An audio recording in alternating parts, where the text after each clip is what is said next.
the IMF since inception and for the World Bank since, I don't know, the 80s, there was also something called structural adjustment, which is what I titled the essay.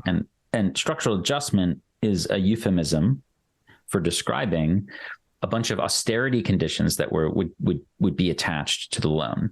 So the loan would be like dispersed over, let's say, a year or two, according to the local government passing a bunch of milestones that were drawn up by the kind of economic doctors who worked at the IMF and World Bank. They would be things like currency devaluation, increased taxes, raising interest rates,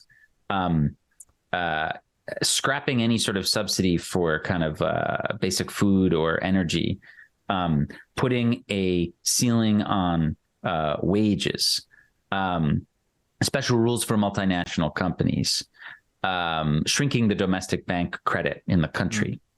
So what we're talking about here are like policies designed to cause a recession or a depression, at the favor of exports.